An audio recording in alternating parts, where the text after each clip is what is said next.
नमस्कार, बहुत स्वागत है आपका हमारे इस खास कार्यक्रम में। मैं हूं आपके साथ अमित शर्मा। अमेरिका ईरान युद्ध ने भारत और चीन समेत तमाम देशों के सामने ऊर्जा का संकट खड़ा कर दिया है। अंतर्राष्ट्रीय बाजार में कच्चे तेल की कीमतें बढ़ने लगी।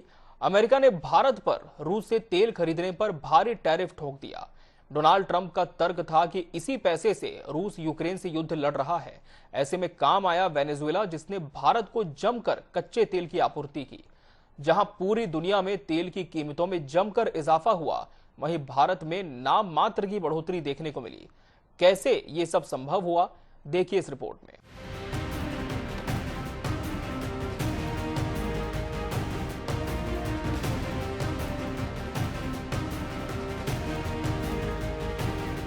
दुनिया के सबसे बड़े तेल भंडार वाले देश वेनेजुएला की बाजार में दमदार वापसी हुई है। मिडिल ईस्ट संकट के बीच अमेरिकी पाबंदियों में ढील मिलते ही वेनेजुएला भारत का तीसरा सबसे बड़ा तेल आपूर्तिकर्ता बन गया है। इसका भारी कच्चा तेल न सिर्फ भारत की ऊर्जा सुरक्षा के लिए गेम चेंजर साबित हो सकता है, बल्कि वैश्विक तेल संकट को खत्म करने की एक बड़ी चाबी भी बन सकता है। ऐसे में भारत ही नहीं, पूरी दुनिया के लिए गेम चेंजर बन सकता है वेनेजुएला। दुनिया में किस देश के पास कच्चे तेल का कितना भंडार है, आइए इसे ग्राफिक्स के माध्यम से समझते हैं।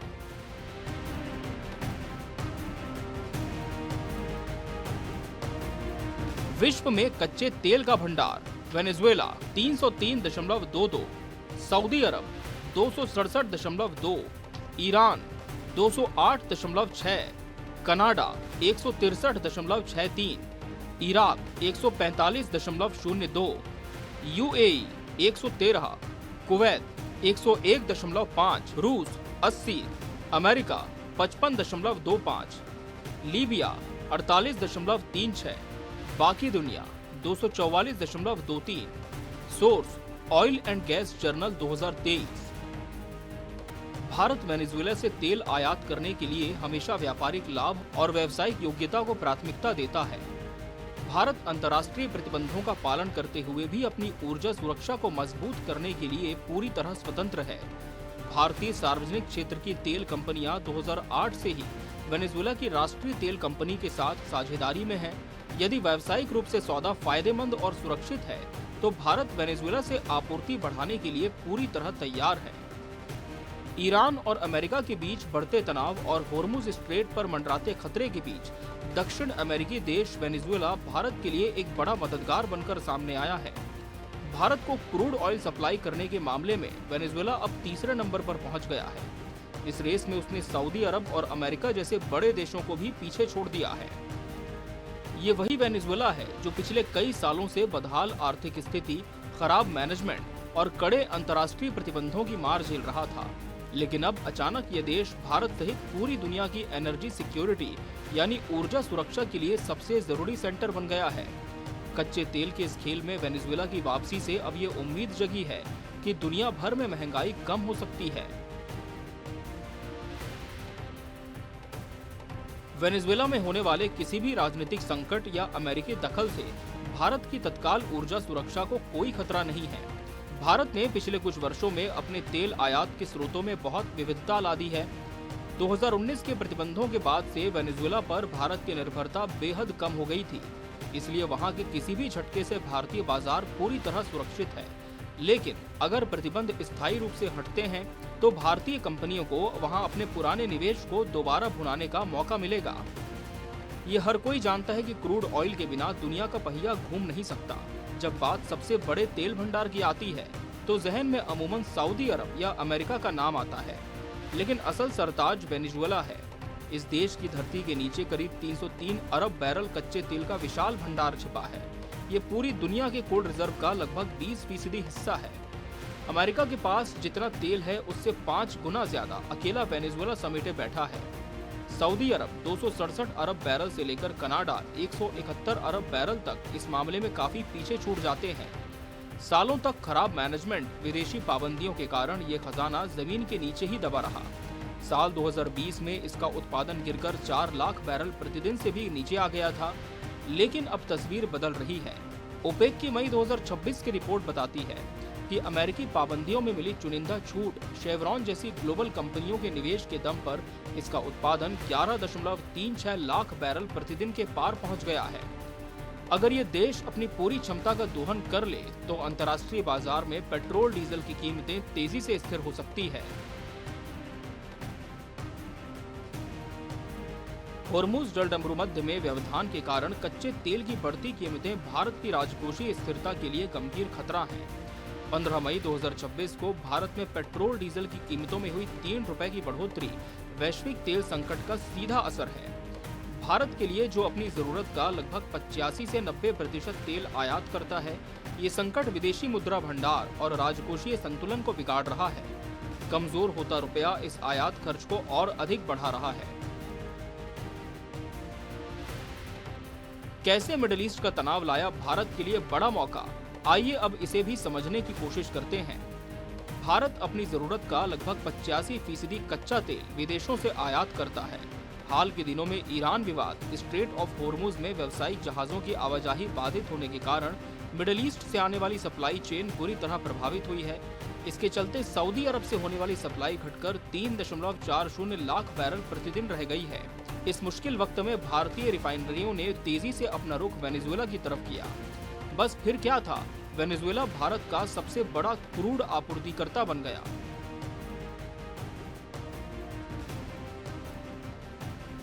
वैश्विक बाजार में कच्चे तेल की कीमतों का लगातार ऊंचे स्तर पर बने रहना भारत की जीडीपी ग्रोथ को धीमा कर सकता है। यदि वैश्विक स्तर पर कच्चे तेल की कीमतें लंबे समय तक $100 प्रति बैरल के ऊपर बनी रहती हैं, तो भारत की जीडीपी विकास दर में 0.5% तक की गिरावट आ सकती है। इसके साथ ही देश में महंगाई, ईंधन की लागत और व्यापार घाटा काफी हद तक बढ़ जाएगा।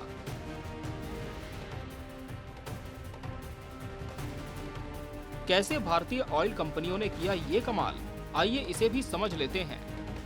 वेनेजुएला अपने 11.36 लाख बैरल के उत्पादन में से करीब 4 लाख बैरल खुद इस्तेमाल करता है।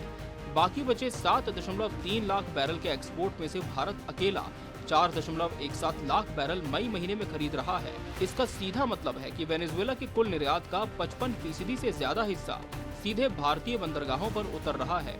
कभी चीन इसका सबसे बड़ा खरीदार हुआ करता था, लेकिन चीन की सुस्ती का फायदा रिलायंस, नयारा जैसी भारतीय कंपनियों ने उठाया है। ये रिफाइनरियां वेनेजुएला के भारी मेरी क्रूड को प्रोसेस करने में दुनिया में सबसे माहिर मानी जाती हैं। कच्चा तेल भारतीय शेयर बाजार और कंपनियों की कमाई के लिए सबसे बड़ा जोखिम बन गया है।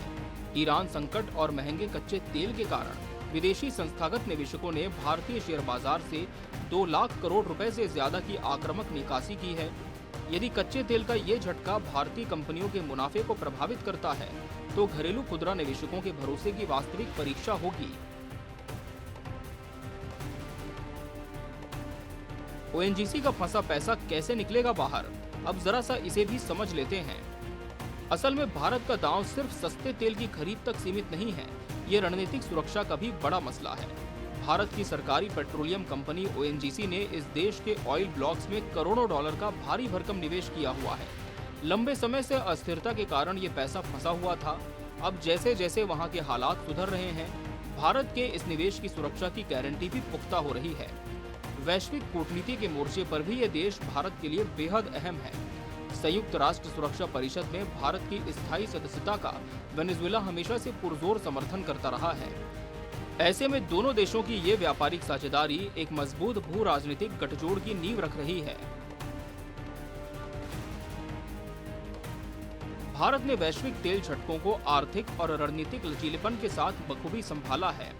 तनाव के बावजूद भारत ने कई देशों से तेल खरीदकर और अपने रणनीतिक पेट्रोलियम भंडार का उपयोग करके खुद को पूरी तरह टूटने से बचाया है।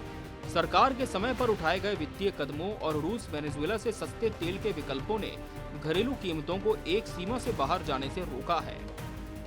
आखिर कैसे सुलझेगा वैश्विक ऊर्जा संकट, इसे कुछ ऐसे समझिए। दुनिया भर के देश इस वक्त सप्लाई चेन की दिक्कतों से जूझ रहे हैं। भारत ने अपनी नीति साफ कर दी है कि वो अपनी ऊर्जा जरूरतों के लिए किसी एक क्षेत्र पर निर्भर नहीं रहेगा। मई महीने में भारत का कुल तेल आयात 8% बढ़कर 49 लाख बैरल प्रतिदिन पहुंच गया है।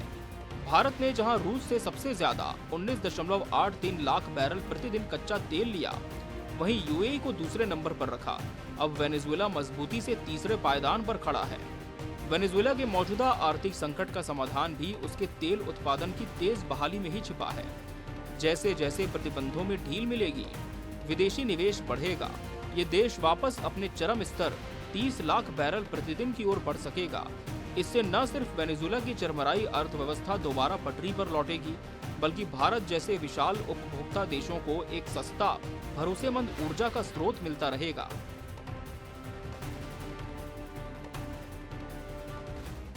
भारत किसी एक क्षेत्र पर निर्भर न रहकर रणनीतिक रूप से अपने तेल स्रोतों का विविधीकरण कर रहा है। मध्य पूर्व के संकट के बीच अमेरिका और अन्य गैर खाड़ी देशों से कच्चे तेल और एलएनजी की खरीद बढ़ाना भारत के रणनीतिक हित में है। हालांकि ये व्यावसायिक निर्णय पूरी तरह से हमारी तेल कंपनियों द्वारा लिया जाता है कि वे कहां से सौदा फायदेमंद पाती हैं। कितने तरह का होता है क्रूड ऑयल? वेनेजुएला के पास है कौन सा क्रूड ऑयल? आइए जानते हैं। आमतौर पर कच्चा तेल पानी जैसा पतला होता है, जिसे पाइपलाइनों के जरिए आसानी से निकाला जा सकता है। इसके उलट वेनेजुएला का ज्यादातर तेल हैवी या एक्स्ट्रा हैवी ग्रेड का है। ये तेल गुड़ के शीरे जैसा गाढ़ा, बेहद चिपचिपा होता है। यूएस एनर्जी इंफॉर्मेशन एडमिनिस्ट्रेशन यानी EIA के मुताबिक इसमें सल्फर के साथ साथ कई धातुओं की मात्रा काफी ज्यादा होती है। जब इस भारी तेल को रिफाइन किया जाता है तो इसमें से बड़े पैमाने पर डीजल, जेट फ्यूल के साथ डामर निकलता है।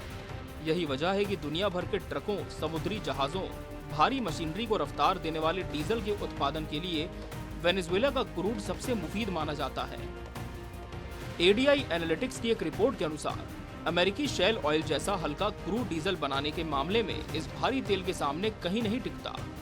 वेनेजुएला से तेल की सप्लाई तेज होने से ग्लोबल मार्केट में डीजल की कीमतें कम हो सकती हैं।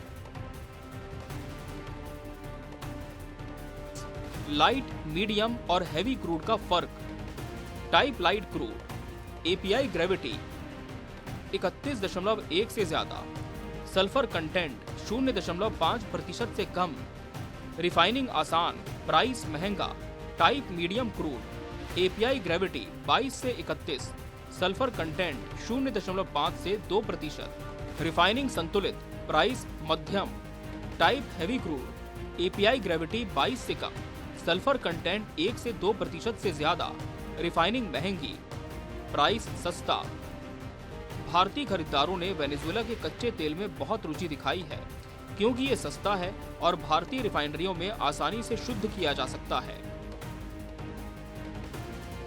अमेरिकी प्रतिबंधों और वर्तमान डोनाल्ड ट्रंप प्रशासन के रुख का भारत की ऊर्जा सुरक्षा और अर्थव्यवस्था पर मिश्रित और गहरा असर पड़ा है। ट्रंप प्रशासन की नीतियों ने जहां एक तरफ भारत के लिए चुनौतियां खड़ी की हैं, वहीं दूसरी तरफ कुछ रणनीतिक रास्ते भी खोले हैं। ट्रंप प्रशासन ने भारत के रूस से भारी मात्रा में खरीदे जा रहे कच्चे तेल को लेकर नाराजगी जताई थी और वॉशिंगटन लगातार भारत पर रूसी तेल की निर्भरता कम करने का दबाव बना रहा था। इस दबाव के बीच ट्रंप प्रशासन ने रणनीतिक बदलाव करते हुए भारत को ईरान या रूस के बजाय वेनेजुएला से तेल खरीदने का विकल्प दिया है और अब अमेरिका के विदेश मंत्री मार्को रूबियो भारत को कच्चा तेल देने का भरोसा दे रहे हैं। हम उन्हें उतनी ऊर्जा बेचना चाहते हैं जितनी वे खरीद सकें और जाहिर है आपने देखा होगा कि मुझे लगता है कि हम अमेरिकी उत्पादन और निर्यात के ऐतिहासिक स्तर पर हैं। रूबियो का ये बयान ऐसे समय आया है जब दुनिया ईरान संकट और बढ़ती ऊर्जा कीमतों के दबाव का सामना कर रही है। जब भारत रूस से तेल ले रहा था तो अमेरिकी राष्ट्रपति डोनाल्ड ट्रंप ने भारत पर यह कहकर 50% टैरिफ लगाया था कि इस तेल से होने वाली कमाई का इस्तेमाल रूस यूक्रेन से युद्ध लड़ने में कर रहा है और अब अमेरिकी विदेश मंत्री भारत को कच्चे तेल की आपूर्ति का भरोसा दे रहे हैं। ऐसे में सवाल ये है कि अगर रूस इसका इस्तेमाल लड़ाई में कर रहा था तो अमेरिका कौन सा शांति के लिए करेगा। Bureau report, Asian news.